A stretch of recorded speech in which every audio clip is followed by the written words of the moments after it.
Hello and welcome all of you. So let's start with our daily analysis of the Hindu newspaper dated 25th of March. So on the first page there are certain news which we are going to discuss. But यहाँ पे एक news जो है that is जो आप कल पूरे दिन आप देख रहे होंगे कि डेली बेसिस पे न्यूज़ में आ रही है, परसों जब से ये पूरा इशू यहाँ पर रेज हुआ तो हुआ क्या है यहाँ पे, राहुल डिस्क्वालिफाइड एज एमपी,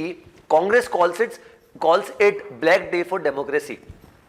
हालांकि पॉलिटिक्स रिलेटेड जितनी भी न्यूज़ हम हमारे यहाँ न्यूज़पेपर एनालिसिस में डिस्कस करते हैं जनरली हम उसको स्किप करते हैं, रीजन बीइंग कि पॉलिटिक्स वाली न्यूज़ हमारे एग्जाम पॉइंट ऑफ व्यू से काम की नहीं है। बट क्योंकि ये जो मुद्दा है अभी जो हुआ है ये बहुत हम पे अपने आप में बहुत इंपॉर्टेंट है, बहुत ज़्यादा सभी न्यूज़ चैनल्स पे अलग अलग डिबेट्स यहाँ पे हो रही है, काफ़ी सारी पॉलिटिकल पार्टीज अपनी ऑफिशियल यहाँ कहीं ना कहीं प्रेस कॉन्फ्रेंस करके बता रही है अपनी जानकारी, तो ऐसे में यहाँ पर इसको डिस्कस करना जरूरी होता है, तो थोड़ा सा हम डिस्कस को करेंगे। और उसी के साथ साथ एक news that is about government to set up committee to improve NPS, that is new pension scheme. ये हमारे लिए इंपॉर्टेंट है, इसको डेफिनेटली हम अच्छे से डिस्कस यहाँ पे करने वाले हैं। So first news about Rahul Gandhi ji, इसको हम डिस्कस करते हैं कि बेसिकली हुआ क्या है। देखिए हमारे देश में हर 5-5 साल बाद लोकसभा के इलेक्शंस होते हैं। 2014 में हुआ था, 2019 में हुआ और अगले साल 2024 में 2024 में लोकसभा के इलेक्शंस होने हैं। तो क्या हो रहा था, ये पूरा इंसिडेंट कब स्टार्ट होता है, जब 2019 के लोकसभा इलेक्शंस के पहले सारी पॉलिटिकल पार्टीज अलग अलग जगह जा जाके अपना चुनावी कैंपेन यहां पर चला रही थी। तभी उस समय फॉर्मर कांग्रेस प्रेसिडेंट राहुल गांधी जी जब कर्नाटका में गए तो उन्होंने कुछ स्टेटमेंट दिए against a community that is Modi community, जो ओबीसी में आती है।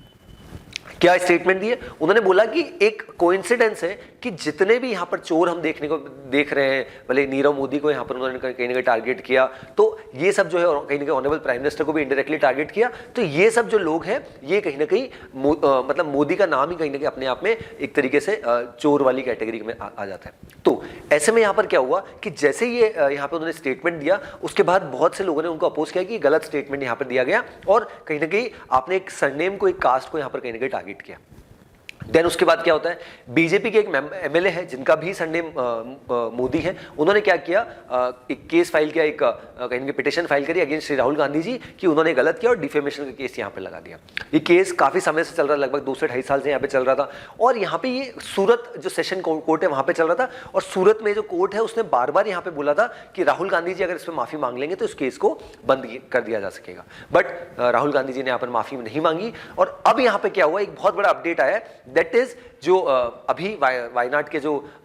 मेंबर ऑफ पार्लियामेंट है श्री राहुल गांधी जी, उनको 2 साल की सजा यहां पर दी गई है और बाय द सेशन कोर्ट, हालांकि उसको चैलेंज कर दिया जाएगा by in the supreme court, high court जो भी है वहां पे। But the second thing is, कल यहां पर एक बहुत बड़ा अपडेट आया कि लोकसभा सेक्रेटरिएट से जो सचिवालय है लोकसभा का, उसके यहां से जानकारी आई है कि अब जो राहुल गांधी जी है जो वायनाड से यहां पर मेंबर ऑफ पार्लियामेंट भी है केरला से, उनकी जो सदस्यता है Lok Sabha as a member of parliament उसको रद्द कर दिया गया। जैसे ये यहां पर होता है हम देखते हैं काफी सारी पॉलिटिकल पार्टी, स्पेशली कुछ पॉलिटिकल पार्टी जो कांग्रेस को, जो अपोजिशन में आती है बट कांग्रेस को यहां पर सपोर्ट नहीं करती एज ए लीडर, बट फिर भी यहां पर कहीं ना कहीं उनके सपोर्ट में आ गई बहुत सारी पॉलिटिकल पार्टीज। अब यहां पे हुआ क्या है कि बेसिकली कैसे डिस्क्वालिफिकेशन होता है। देखिए डिस्क्वालिफिकेशन के 3 तरीके हो सकते हैं। पहला तरीका जो होता है दैट इज कि कोई ऐसा मेंबर ऑफ पार्लियामेंट है, कोई ऐसा पर्सन है जिसने ऑफिस ऑफ प्रॉफिट किया है या फिर जिस पोस्ट पे वो बैठा है उसमें उसने कहीं ना कहीं गलत तरीके से काम किया है, तो उसमें उसको डिस्क्वालीफाई किया जा सकता है। सेकेंड तरीका आता है कि आपके ऊपर एंटी डिफेक्शन लॉ लगा है। एंटी डिफेक्शन लॉ का मतलब हो गया कि आपने जिस पॉलिटिकल पार्टी से चुनाव लड़ा उसके बाद में आप दूसरी पॉलिटिकल पार्टीज में स्विच हो गए, तो कहीं ना कहीं आपको डिस्क्वालीफाई किया जा सकता है एज ए एमएलए और as a member of parliament. Third तरीका जिसके तहत यहां पे राहुल गांधी जी हुए, that is representation of peoples act है हमारे देश में 1951, उसमें देयर आर सर्टेन सेक्शंस जिसमें सेक्शन 8 सबसेक्शन 3 में यहां पर राहुल गांधी जी को यहां पर जो कन्विक्ट माना है और इसी वजह से उनको डिस्क्वालीफाई किया गया। तीनों सेक्शन को अगर मैं डिस्कस करता हूं, सेक्शन 8 सबसेक्शन 1 बोलता है कि किसी पर्सन ने अगर किसी कहीं ना कहीं गलत तरीके से कमेंट्स किए, एक हेट्रेड का माहौल यहां पर पैदा किया, तो ऐसे में उसको डिस्क्वालीफाई किया जा सकता है। दूसरा तरीका कि जो रिप्रेजेंटेशन ऑफ पीपल्स एक्ट है सेक्शन 8 सबसेक्शन 2 यहां पर बोलता है कि कोई ऐसा पर्सन है जिसने यहां पर कुछ गैदरिंग्स यहां पर करी है या गलत तरीके से काम किया, तो उसके खिलाफ भी एक्शन यहां पर लिया जा सकता है। थर्ड तरीका ये है जिसके अंतर्गत यहाँ पे राहुल गांधी जी को यहाँ पे डिस्क्वालीफाई किया गया being a Lok Sabha member, that is कि अगर कोई पर्सन जिस कुछ पोस्ट पे है और उन्होंने ऐसा कुछ किया है और उसको अगर 2 साल या उससे ज्यादा की अगर सजा होती तो उनको उनके पोस्ट से हटाया जा सकता है। और उसी का यहाँ पर दैट इज सेक्शन 8 सबसेक्शन 3 का यहाँ पर of representation of people act के अंतर्गत ही यहाँ पे जो लोग लोकसभा सेक्रेटरीट है, उन्होंने यहाँ पर राहुल गांधी जी की सदस्यता को यहाँ पर रद्द कर दिया गया। उसी वजह से पूरा इशू यहाँ पर चल रहा है। और इवन आज के न्यूज़पेपर में ओपिनियन सेक्शन में भी हम इसको डिस्कस करेंगे बेसिकली यहाँ पर ऑथर का क्या कहना है। But this was about this whole news जहाँ पे Rahul is disqualified as member of parliament, Congress calls it black day for democracy. और as you can see there are certain political parties like Aam Aadmi party, Trinamool Congress, BRS, जो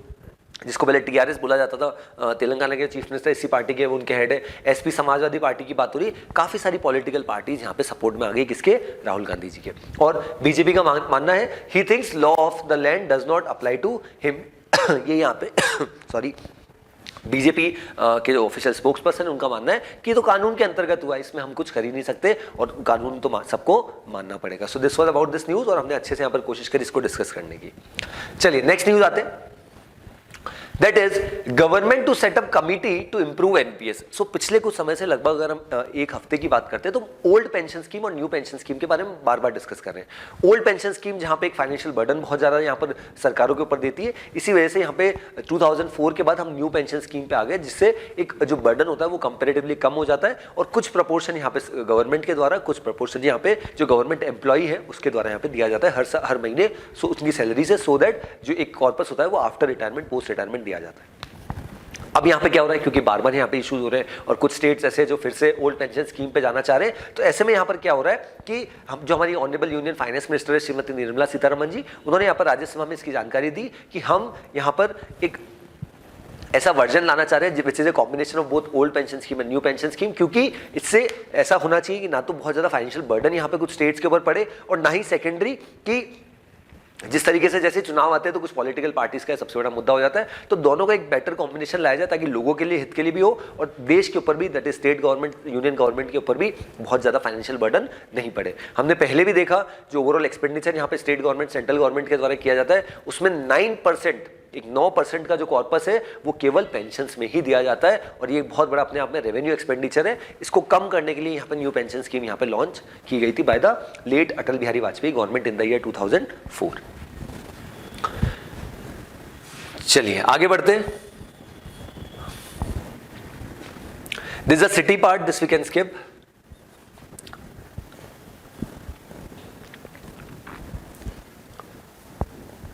Okay, on the state news, or the title of the news says, medical services remain affected in Rajasthan with doctors opposing health bill. So यहाँ पे basically क्या हुआ है कि हमें सबसे पहले ये पता होना चाहिए कि राजस्थान भारत का ऐसा पहला स्टेट बना है जिसने राइट टू हेल्थ बिल अपने स्टेट में लागू किया है। तो अगर हमारे एग्जाम में वन लाइनर क्वेश्चन आता है तो हमें पता होना चाहिए Rajasthan is the correct answer. Now अब इसको समझते हैं यहाँ पे प्रोटेस्ट क्यों हो रहा है। यहाँ पे बेसिकली एक सॉलिडेरिटी दिखाई जा रही है bye the government, doctors, government health care staff सबके द्वारा। क्यों? क्योंकि अब यहाँ पे राइट टू हेल्थ जो बिल है राजस्थान गवर्नमेंट का, वो ये बोलता है कि कोई भी पेशेंट है या कोई भी पर्सन है जिसको इंजरी हुई है तो उसको इमीडिएटली यहाँ पर कहीं ना कहीं जो प्रॉपर ट्रीटमेंट यहाँ पे दिया जाए। क्योंकि काफ़ी बार हम देखते हैं कि स्पेशली प्राइवेट हॉस्पिटल्स में प्राइवेट डॉक्टर्स के द्वारा उनसे बोला जाता है कि आप एक फीस का पेमेंट करिए, जो भी हमारी फीस है उसके बाद हम ट्रीटमेंट चालू करेंगे। But right to health bill यहाँ पे बोलता है कि पहले ट्रीटमेंट यहाँ पे होना चाहिए और जो पेमेंट की बात है वो बाद में दे दिया जाएगा और इवन नहीं होगा तो सरकार, राज्य सरकार यहाँ पे दे देगी। उसी के लिए यहाँ पे जो काफ़ी सारे प्राइवेट हॉस्पिटल्स है, प्राइवेट डॉक्टर्स से कंटिन्यूस बेसिस पे यहाँ पे प्रोटेस्ट कर रहे हैं और उसी प्रोटेस्ट को यहाँ पे बहुत ज़्यादा गवर्नमेंट के भी जो डॉक्टर्स है, हेल्थ केयर स्टाफ है, वो भी इसको सपोर्ट कर रहे हैं। इसी वजह से पिछले कुछ समय में हम देखने को मिल रहा है कि राजस्थान के अंदर क्या हो रहा है कि जो मेडिकल की स्थिति है ओवरऑल, उसकी स्थिति यहाँ पर खराब होती जा रही है क्योंकि बहुत सारे जो डॉक्टर्स हैं वो सब किस पे आ चुके हैं, प्रोटेस्ट पे आ चुके हैं। So this was about this news. But हमें ये पता होना चाहिए कि राजस्थान देश का पहला ऐसा स्टेट बना है जिसने राइट टू हेल्थ बिल अपने स्टेट में पास किया है। चलिए आगे बढ़ते हैं। Then okay, so today we'll be discussing one editorial and two opinion. So what the title of the first editorial says, a chilling remark and the price to pay. So यहाँ पे author ने बात की है that is कि अभी recently पिछले कुछ समय से, हालांकि हम बहुत समय से देख रहे हैं कि जो एक एग्जीक्यूटिव और जुडिशरी के बीच में जिस तरीके से इश्यूज यहाँ पे चल रहे हैं, तो उसी के लिए यहाँ पे ऑथर ने बात की है कि अभी हमारे यूनियन लॉ मिनिस्टर जो है श्री किरण रिजिजू, उन्होंने कुछ स्टेटमेंट दिए। किस तरीके के स्टेटमेंट दिए उसको मैंने हाईलाइट किया है दैट देयर आर सर्टेन जजेस are working against India and will have to pay the price. तो ऑथर ने बोला कि अगर आप एक बड़ी पोजीशन पे हैं या आप देश के लॉ मिनिस्टर हैं, कानून मंत्री हैं, तो क्या इस तरीके के स्टेटमेंट आपके द्वारा दिए गए सही है क्या? और सेकेंडली यहाँ पे ऑथर ने इस चीज को इसलिए भी रिआइटरेट किया, रीजन बीइंग कि पिछले कुछ समय से यहाँ पे, क्योंकि ऑथर ने जो हमारी यूनियन होम मिनिस्टर ने, यूनियन लॉ मिनिस्टर ने इसकी बात इसलिए करी क्योंकि पिछले कुछ समय से हम देख रहे हैं कि कुछ रिटायरिंग जज है जो क्या कर रहे हैं, अब कुछ स्टेटमेंट दे रहे हैं। तो यहाँ पे ऑथर ने ये क्वेश्चन किया, अगर कोई जज हमारे देश में रिटायर हो जाता है तो क्या वो सिटीजन नहीं है क्या हमारे देश का? और अगर सिटीजन है तो क्या उसको बोलने का अधिकार नहीं है? अगर वो कुछ बोल रहा है देश के हित में, भले ही वो लेजिस्लेचर को क्रिटिसाइज कर रहा है, एग्जीक्यूटिव को या फिर जुडिशरी को क्रिटिसाइज कर रहा है, तो क्या आप उसका सपोर्ट नहीं कर रहे? और इवन अगर उसके द्वारा कोई स्टेटमेंट दिया जा रहा है तो आप उसको एंटी नेशनल की बात कर रहे हैं। ये यहाँ पर ऑथर ने बोला। देन इसी वजह से यहाँ पे लिखा है that the act of questioning the state is not a case of being anti national, it is a case of being a concern patriot. That means अगर कोई पर्सन रिटायर्ड जज है या किसी कॉन्स्टिट्यूशन अथॉरिटी पे रहा है और आफ्टर रिटायरमेंट या पोस्ट रिटायरमेंट अगर वो कुछ बोल रहा है तो हो सकता है कि वो देश के हित के लिए बोल रहा हो, रादर आप उसको ऐसा ले रहे हो कि ये सरकार के खिलाफ बोल रहा है, सरकार को क्रिटिसाइज कर रहा है, तो हमें इसको सपोर्ट नहीं करना चाहिए, इवन हमें और उसको क्रिटिसाइज करना चाहिए। तो क्या ये सही है? देन ऑथर ने काफी सारी चीजें बात करी, दैट इज अकाउंटेबिलिटी इन जजेस अपॉइंटमेंट, इसकी बात करी। दैट इज अभी रिसेंटली एक सेमिनार भी हुआ था जिसमें हमारे यूनियन लॉ मिनिस्टर भी गए थे। उन्होंने क्या बोला था दैट टॉपिक इस पे था अकाउंटेबिलिटी इन जजेस अपॉइंटमेंट, बट जो according to him the discussion was about how the government was taking over the Indian judiciary. तो यहाँ पे ऑथर ने बोला कि जिस टॉपिक पे उनको बात करनी थी उस टॉपिक पे तो उन्होंने बात ही नहीं करी लॉ मिनिस्टर जी ने, वो तो कोई दूसरे मुद्दे पे बात करने लग गए और अल्टीमेटली एग्जीक्यूटिव जुडिशरी कॉलेजियम वो सब बातें होने लग गई। तो वो तो मुद्दा ही नहीं था वहां पे जिस पे बात होनी थी। देन यहाँ पे ऑथर ने और भी चीजें बताई कि इस तरीके से पिछले कुछ समय से जो यूनियन गवर्नमेंट है वो कोशिश कर रही है कि जो जुडिशरी उस पर कंट्रोल हो और कॉलेजियम सिस्टम को क्वेश्चन किया जा रहा है। और अलग अलग फोरम्स पे हमने देखा जब वाइस प्रेसिडेंट जो है हमारे ऑनरेबल जगदीप धनखड़ जी, उनके द्वारा ऐसा कुछ स्टेटमेंट दिया जाता है, तो इसको भी यहाँ पे ऑथर ने हाईलाइट किया। देन ऑथर ने कुछ और एग्जाम्पल्स दिए किस तरीके से इंडिस्पेंसिबल फ्रीडम, उसमें यहाँ पर बात की कि जस्टिस लुई डी ब्रेंडिस, उनके द्वारा क्या स्टेटमेंट दिए गए थे, उसको भी यहाँ पर हाईलाइट किया। इसको एक बार रीड कर दें। Those who won our independence believed that the final end of the state was to make men free to develop their faculties, and that in its government the deliberative forces should prevail over the arbitrary. तो यहाँ पर author का ऐसा मानना है कि अगर कुछ फोर्सेस हैं, कुछ ऑलरेडी यहाँ पर अथॉरिटीज है और वो ऑलरेडी यहाँ पर काम कर रही है, उनके द्वारा कुछ सजेशंस दिए जा रहे हैं, उनके द्वारा कुछ अगर बोला जा रहा है, तो अगर आप उसको इस तरीके से क्रिटिसाइज करेंगे तो अपने आप में गलत है। और उसको हाईलाइट करते हुए यहाँ पे ऑथर ने रिसेंटली यहाँ पर जो हमारी ऑनरेबल प्रेसिडेंट है श्रीमती द्रौपदी मुर्मू, उनका जिस तरीके से यहाँ पर एक एड्रेस था उसको भी यहाँ पर हाईलाइट किया कि उन्होंने जो प्रिजनर्स हैं उनको यहाँ पर हाईलाइट करा कि प्रिजनर्स जिस तरीके से यहाँ पर अंडर ट्रायल्स है, काफी समय से यहाँ पे जेल में बंद है, तो उनके लिए यहाँ पे किस तरीके की सुविधाएं और क्या उनको छोड़ने के लिए कुछ यहाँ पे किया जा सकता है जो अंडर ट्रायल्स है, यहाँ पर बात की गई। तो उसको भी ऑथर ने यहाँ पर हाईलाइट किया। और अल्टीमेटली यहाँ पर लुकिंग अहेड में यहाँ पर ऑथर ने कुछ सजेशंस दिए कि हमें क्या करना चाहिए कि इवन ऑनरेबल प्राइम मिनिस्टर हो गए या इवन यूनियन लॉ मिनिस्टर हो गए, इनके द्वारा हमने समय समय पर देखा कुछ ऐसे स्टेटमेंट दिए जाते हैं। तो ऐसे में यहाँ पर ऑथर ने डायरेक्टली यहाँ पर इस चीज़ को क्रिटिसाइज किया कि ऑनरेबल प्राइम मिनिस्टर एक बहुत अच्छे ओरेटर है, बहुत अच्छे वक्ता है, तो ऐसे में यहाँ पर उनको इस चीज़ का भी ध्यान रखना चाहिए कि उनके जो मिनिस्टर्स है, अलग अलग मिनिस्टर, स्पेशली यहाँ पर यूनियन लॉ मिनिस्टर जी की बात की गई कि वो किस तरीके के स्टेटमेंट दे रहे हैं और उससे किस तरीके का माहौल हमारे देश में क्रिएट हो रहा है। और यहाँ पे डायरेक्टली उन्होंने हिंट किया कि जो स्टेटमेंट अभी कुछ जजेस के द्वारा दिए गए उनको किस तरीके से एंटी नेशनल हमारे लॉ मिनिस्टर जी ने यहाँ पर करार दे दिया। So this was about this whole editorial. Then we'll be discussing, as I told you, two opinions as well. Then the first opinion, chilling effect. Rahul Gandhi's conviction, jail term, flag, need to abolish criminal defamation. देखिए अभी राहुल गांधी जी पे जो defamation का case लगा है, defamation भी दो तरीके का होता है, एक होता है सिविल डिफेमेशन, एक होता है क्रिमिनल। उनके ऊपर क्या लगा है? Criminal defamation. और अब यहाँ पे कोशिशें की जा रही कांग्रेस पार्टी और उनके जो लीडर्स है, अभिषेक मनु सिंघवी जी जो कांग्रेस के लीडर भी है और सुप्रीम कोर्ट के जज भी है, तो वो सब कोशिश करेंगे बहुत जल्द से जल्द उनको छुड़ा दिया जाएगा। ये जो पूरी कॉन्ट्रोवर्सी है लोकसभा के इलेक्शन ना हो उसके पहले ही। बट यहाँ पे एक सबसे इंपॉर्टेंट चीज जो मैं आपको बताना भूल गया, बेसिकली यहाँ पर हुआ क्या कि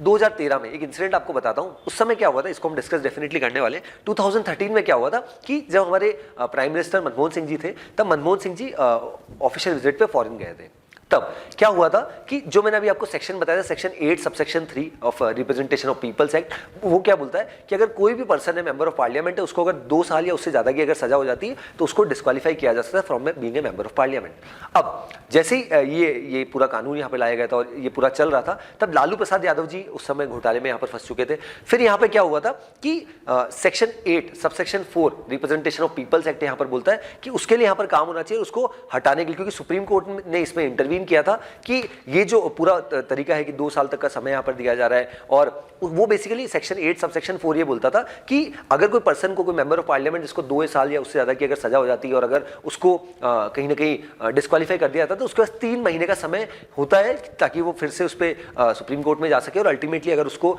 बरी कर दिया जाता है, स्टे लगा दिया जाता है, तो उनकी सदस्यता नहीं जाती। बट क्या हुआ है कि इसके ऊपर स्टे लगा दिया गया था, और इसी से रिलेटेड एक स्टे जो देन कांग्रेस गवर्नमेंट यहाँ पे लेके आई थी, और बार बार जो हम देखते हैं काफी बार बीजेपी यहाँ पर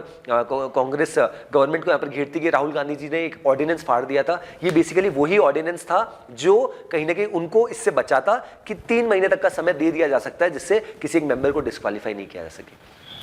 तो देखिए कि लगभग 10 साल बाद वही चीज हुई कि जो ऑर्डिनेंस यहां पर राहुल गांधी जी के द्वारा फाड़ा गया था प्रेस कॉन्फ्रेंस के दौरान, वही ऑर्डिनेंस आज अगर होता और उस ऑर्डिनेंस को अगर पास कर दिया होता तो राहुल गांधी जी के पास डिस्क्वालीफाई होने के बाद भी 3 महीने का समय होता जिससे वो कहीं ना कहीं इससे बच सकते थे, और अगर स्टे आ जाता तो उनकी डिस्क्वालिफिकेशन नहीं होता as a member of parliament. तो this was about this news जो मैं फर्स्ट पेज पे जो था उसको बताना स्किप कर गया, तो अभी मैंने डिस्कस किया। अब देखिए chilling effect, Rahul Gandhi conviction, jail term flag need to abolish criminal defamation. तो यहाँ पे बेसिकली उसी को पूरा समझाया गया, बेसिकली हुआ क्या है, किस तरीके से सूरत में ये पूरी कंट्रोवर्सी हुई है, और जिस तरीके से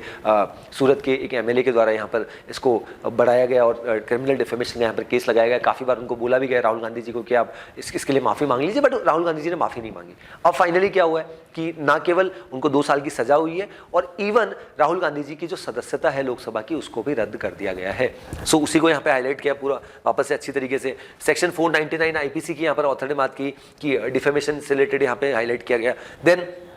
उनका वो जो पर्सन है जिन्होंने डिफेमेशन केस लगाया, that is mister Purnesh Modi, जो एक एमएलए है गुजरात से, उनके बारे में बताया गया कि अगर कहीं ना कहीं इससे जो कह सकते हैं कांग्रेस पार्टी के द्वारा या कांग्रेस पार्टी के लीडर के द्वारा जिस तरीके का स्टेटमेंट दिया गया वो एंटी ओबीसी है, क्योंकि ओबीसी कम्युनिटी को कहीं ना कहीं उन्होंने टारगेट किया कि जितने भी चोर है उनका सरनेम मोदी ही क्यों होता है। तो अपने आप में बहुत गलत स्टेटमेंट है, उसको यहाँ पर ऑथर ने कहीं ना कहीं हाईलाइट किया। उसी के साथ साथ और भी बहुत सारी चीज़ें बताई किस तरीके से ये क्रिमिनल डेफेमेशन का केस यहाँ पर हाईलाइट किया ऑथर ने कि कितना बड़ा केस ये हो सकता है, किस तरीके से अब यहाँ पर सबसे बड़ा चैलेंज यहाँ पर कांग्रेस पार्टी के लिए आ चुका है कि कैसे जो एक फॉर्मर प्रेसिडेंट कांग्रेस प्रेसिडेंट, क्योंकि राहुल गांधी जी के साथ कैसा हुआ है कि 2019 में भी उन्होंने 2 लोकसभा सीट से यहाँ पर चुनाव लड़ा था, अमेठी से और वायनाड इन केरला से। तो अमेठी से स्मृति ईरानी जी ने उनको चुनाव हरा दिया था, तो अब यहाँ पे वायनाड से एक ही सीट से, क्योंकि हालांकि बाद में वो एक ही सीट से रह सकते हैं बट चुनाव 2 से लड़ सकते हैं, जैसे हमारे ऑनरेबल प्राइम मिनिस्टर भी गुजरात से भी लड़ते हैं और वाराणसी उत्तर प्रदेश से भी लड़ते हैं, बट फाइनली एक सीट जब चूज करनी होती है तो वाराणसी से ही 2 बार मेंबर ऑफ पार्लियामेंट रहे हमारे ऑनरेबल प्राइम मिनिस्टर। तो वैसे ही यहाँ पे अब यहाँ पे ये बहुत बड़ा चैलेंज आ चुका है कांग्रेस पार्टी के लिए कि उनके सबसे बड़े लीडर जिसको प्रोजेक्ट करते हैं as a prime minister candidate, तो अब वो भी आज की करंट स्थिति में एक लोकसभा सांसद भी नहीं है, उनके पास कुछ भी पोस्ट नहीं है, ना तो कांग्रेस के प्रेसिडेंट है वो और ना ही एक मेंबर ऑफ पार्लियामेंट है। Then, next opinion, no cause for alarm. But people of vulnerable groups must take all precautions against COVID-19. So यहाँ पे बात की गई है कोविड की अगर बात करें पिछले कुछ समय से हमने कुछ देखा है, स्पेशली अगर हम बात करें दिल्ली में, हिमाचल प्रदेश में, तमिलनाडु में, केरला में, महाराष्ट्र में, गुजरात में, यहाँ पे कोविड के केसेस बढ़ने लग गए और हमने बहुत सारे वेरिएंट्स देखे। देखिए स्टार्टिंग में हमने alpha variant, delta variant, Omicron variant ये सब देखा। तो इसी वजह से पिछले कुछ समय से हमारी union health ministries, even honourable prime minister, इन सब ने रिव्यू मीटिंग्स लेना स्टार्ट कर दिया कि क्या सिचुएशन हो रही है और इसके लिए हम किस तरीके से हम तैयार हैं। तो हमारे ऑनरेबल प्राइम मिनिस्टर ने इसको बोला कि सभी स्टेट्स, यूनियन टेरिटरीज को जीनोम सीक्वेंसिंग पे काम करना चाहिए। जीनोम सीक्वेंसिंग से बेसिकली ये पता चलता है कि कौन सा वेरिएंट है, क्योंकि बहुत सारे वेरिएंट्स हमने देख लिए, स्पेशली ओमिक्रॉन वेरिएंट की अगर बात करें तो उसके बहुत सारे सब लीनिएजेस हैं। तो ऐसे में यहाँ पर डिटेक्ट करना, जैसे यहाँ पे बता रहा kappa variant, delta variant. Kappa variant इतना डेडली नहीं था, डेल्टा वेरिएंट जो सेकंड वेव हमने देखी थी वो बहुत डेडली था, काफी लोगों की जान चली गई थी। फिर ओमिक्रॉन के बहुत सारे वेरिएंट देखे, अभी यहाँ पर XBB 1.16 की भी बात की जा रही है। तो यहाँ पे ऑर्डर ने, जो ऑनरेबल प्राइम मिनिस्टर ने जिस तरीके से रिव्यू मीटिंग्स यहाँ पर करी, तो ऑर्डर का ऐसा मानना है कि अब हमें यहाँ पर अपनी प्रिपेयर्डनेस की अगर बात करें, और इवन हमने कल भी डिस्कस किया था कि ओवरऑल हमारे देश में अभी बूस्टर डोज की बात करें, जिसको हमारे देश में प्रिकॉशनरी डोज बोला जा रहा है, तो केवल 27% लोगों ने ही यहाँ पर प्रिकॉशनरी डोज यहाँ पर लिया है। तो उसको भी यहाँ पे ध्यान में रखते हुए यहाँ पर ऑनरेबल प्राइम मिनिस्टर्स के द्वारा मीटिंग की जा रही है और कंटिन्यूस बेसिस पे मॉनिटर किया जा रहा है कि क्या ये केसेस बढ़ रहे हैं, ये एक अलार्मिंग सिचुएशन है या नहीं है, और किस तरीके से हमारी ऑपरेशनल प्रिपेयर्डनेस है with respect to this situation which has been going on in our country. Vaccination की यहाँ पर बात की गई और किस तरीके से क्योंकि यहाँ पर अभी सीजनल जो इश्यूज है, सीजनल इन्फ्लुएंजाज जो है वो भी एक बहुत बड़ा रोल प्ले कर रहे हैं। इसी वजह से काफ़ी ध्यान रखा जा रहा है और काफ़ी यहाँ पर सरकार जो सेंट्रल गवर्नमेंट है, इवन स्टेट गवर्नमेंट को भी बोला जा रहा है कि आप कंटिन्यूस बेसिस पे मॉनिटर करिए, अगर कुछ लोगों को यहाँ पर इन्फेक्टेड है तो जल्द से जल्द जीनोम सीक्वेंसिंग कराइए ताकि हमें पता चल सके कौन सा उनके वो वेरियंट है और ताकि उसके लिए जल्द से जल्द हम क्या कर सकें, मेडिकेशन दे सकें उनको। ठीक है,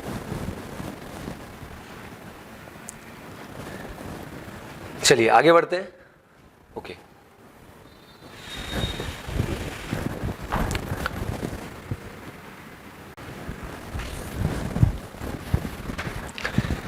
okay, so the next news is 14 opposition parties move supreme court against misuse of ED and CBI by the government. So यहाँ पे क्या हुआ है, काफी सारी पॉलिटिकल पार्टीज अब साथ में आ रही है और उनका ऐसा मानना है कि सरकार ये जो अलग अलग इंस्टीट्यूशन है, संस्थाएं हैं, सीबीआई हो गया, ईडी हो गया, इनका गलत इस्तेमाल कर रही है। इसी वजह से देयर आर 14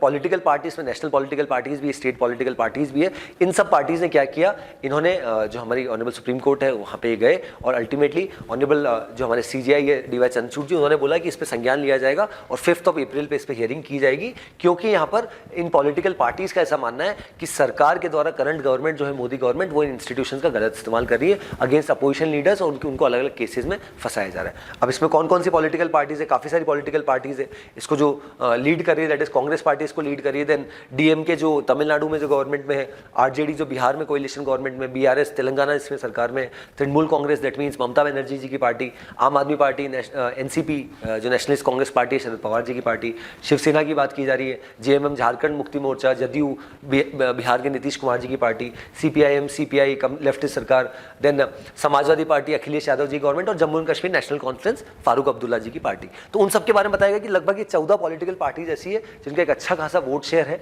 लोकसभा में, स्टेट पॉलिटिकल पार्टीज में, काफी सारे राज्यों में इनके चीफ मिनिस्टर्स भी है, गवर्नमेंट भी है। तो ये सब पॉलिटिकल पार्टीज कहाँ गई है, हमारी जो ऑनरेबल सुप्रीम कोर्ट है उनके पास, और इससे रिलेटेड यहाँ पे सरकार को कहीं ना कहीं घेरने के लिए कोशिश की जा रही है by all the state and national political parties. और हमें पता होना चाहिए हमारे देश में there are 8 national parties, 8 national parties है हमारे देश में और 57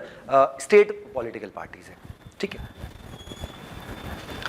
चलिए देन ये फर्स्ट न्यूज हमने याली न्यूज हमने फर्स्ट पेज पे भी डिस्कस करी थी, that is centre to set up panel to improve NPS. NPS की ये बात यहाँ पे हो रही है, that is new pension scheme. एक ऐसा कॉम्बिनेशन लाया जाए जिसमें ओल्ड पेंशन स्कीम के जो फायदे और न्यू पेंशन स्कीम दोनों को यहाँ पर जोड़ के एक बेटर तरीका लाया जाए, ताकि जो जैसा मैंने आपको ऑलरेडी बताया कि जो सेंटर और स्टेट गवर्नमेंट है उनके ऊपर फाइनेंशियल बर्डन भी बहुत सारा ना पड़े और जो लोगों की इच्छा है कि हमें एक अच्छा खासा पेंशन में फंड मिले, जो ओल्ड पेंशन में काफी ज्यादा होता है, न्यू पेंशन में इतना नहीं होता, तो उसमें एक बेटर एक कहीं ना कहीं सामंजस्य बनाने की कोशिश यहाँ पर की जा रही है। इसी की जानकारी फाइनेंस मिनिस्टर निर्मला सीतारमण जी ने यहाँ पर संसद में दी थी।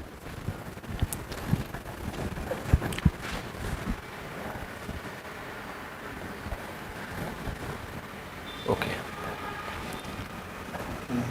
देन नेक्स्ट न्यूज,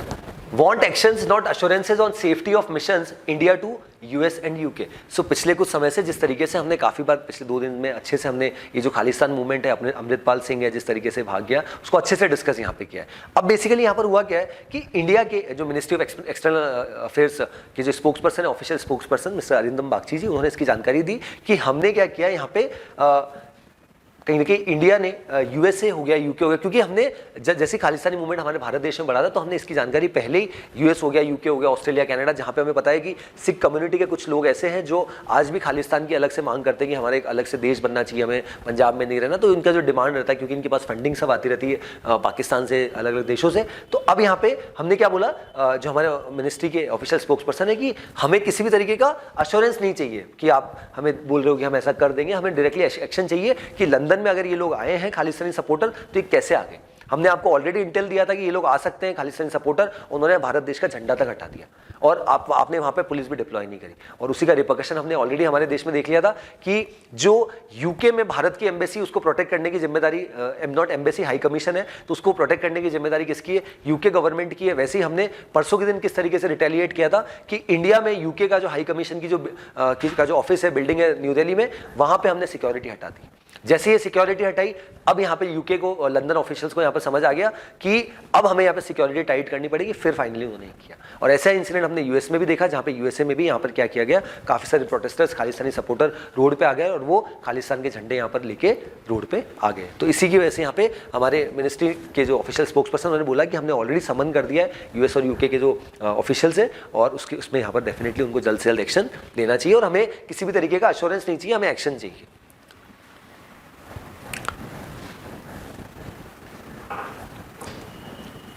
चलिए, वर्ल्ड सेक्शन में काफ़ी सारी न्यूज़ है, फ्रांस से रिलेटेड न्यूज़ है, चाइना से रिलेटेड हमने काफ़ी डेली बेसिस पे पढ़ते हैं। आज मुझे कोई ऐसी न्यूज़ नहीं लगी जो इतनी इंपॉर्टेंट लगी। यूएस ने फिर से एक स्ट्राइक कर दी सीरिया पे। तो यूएस का तो हमें पता है कि यूएस अगर किसी के ऊपर स्ट्राइक करता है या कुछ ऐसा एक्शन लेता है तो वो यूएस बोलता है कि तो हमारी नेशनल सिक्योरिटी, हमें हमारा ध्यान रखते हुए। लेकिन वही अगर कोई दूसरा देश कर ले तो फिर यूएस यहाँ पे बीच में आके बोलने लग जाता है कि ऐसे कैसे तुम कर सकते हो, ये तो गलत हो गया, सिविलियंस को कैसे मार दिया। बट यहाँ पे यूएस ने अगर 14 सिविलियंस को की अगर जान चली गई सीरिया में यूएस के ड्रोन स्ट्राइक में, तो उसमें उनको कोई क्वेश्चन करने वाला कोई भी नहीं है। G20 we are already aware, G20 के अभी हम प्रेसिडेंट है। सबसे बड़ी मीटिंग 9 और 10 सितंबर को न्यू दिल्ली में होनी है और बहुत मुश्किल होने वाली भारत के लिए, क्योंकि ऑलरेडी जिस तरीके के इश्यूज यहाँ पे चल रहे हैं। तो एक जॉइंट स्टेटमेंट रिसेंटली भी जो फाइनेंस मिनिस्टर फॉरेन मिनिस्टर्स की मीटिंग हुई थी उसमें भी कोई जॉइंट स्टेटमेंट नहीं आया था। तो अब यहाँ पे भी किस तरीके से इसको पूरा कलेक्टिवली जॉइंट स्टेटमेंट लाया जा सकता है, वो अपने आप में बहुत बड़ा चैलेंज है। उसी की तरफ हमारी पूरी गवर्नमेंट यहाँ पे काम करी। तो एक छोटा सा update, Lok Sabha approves setting up of GST appellate tribunal. सो यहाँ पे हमारी जो लोकसभा है, जिसको lower house of parliament, sorry जो हमारी जीएसटी है, दैट इज जिसको जो इंडायरेक्ट टैक्स है हमारे देश में, पूरा इंडायरेक्ट टैक्सेशन यहाँ पे उसी के द्वारा चलाया जाता है। तो उसमें यहाँ पर क्या हुआ, जीएसटी में पिछले कुछ समय से अगर कुछ ग्लिचेस आ रहे थे उनके लिए क्या हो रहा था, अलग अलग जगह रिट पिटिशंस यहाँ पे फाइल की जा रही थी। तो अब यहाँ पे क्या हुआ, अभी रिसेंटली जो फाइनेंस बिल आया इसमें इसकी जानकारी दी गई दैट लोकसभा ने अप्रूव कर दिया है कि जीएसटी का एक अपीलेट ट्रिब्यूनल बनाया जाए। That means if any person is aggrieved, कुछ ऐसा हो रहा है जीएसटी कुछ क्लेम में, इनपुट टैक्स क्रेडिट में या दूसरी चीज में, सीजीएसटी, एसजीएसटी, आईजीएसटी, तो उसमें यहाँ पर जो भी इशूज अगर कोई फेस कर रहा है तो उसके लिए एक अलग से ट्राइब्यूनल बनाया जाए और जो लोगों के जो इशूज यहाँ पर इंडिविजुअल बेसिस पे या ऑर्गेनाइजेशन बेसिस पे वो फेस कर रहे हैं उसके लिए डेफिनेटली एक अपील फाइल कर सकते हैं। सो this was about this news. हमें पता होना चाहिए कि क्या होता है इंडायरेक्ट टैक्सेशन। डायरेक्ट टैक्सेशन ऐसा होता है जिसका बर्डन आप शिफ्ट कर सकते हो, इसका शिफ्ट नहीं कर सकते, but indirect taxation that means GST, इसका बर्डन आप किसी पे शिफ्ट कर सकते हो। सो इसके लिए एक जीएसटी जो बहुत अच्छे चल रहा है, कंटिन्यूस बेसिस पे हम देख रहे हैं month by month on an average लगभग 1.5 लाख करोड़ का हमारे देश में जीएसटी मंथली कलेक्शन यहाँ पे होता है और उसी की वजह से आज हमारी इकोनॉमी बहुत ज़्यादा स्ट्रॉन्ग यहाँ पे होती जा रही पिछले कुछ समय से हम देख रहे हैं। सो this was about this news. So herein I conclude with today's session. That's all from my side. Thanks for watching.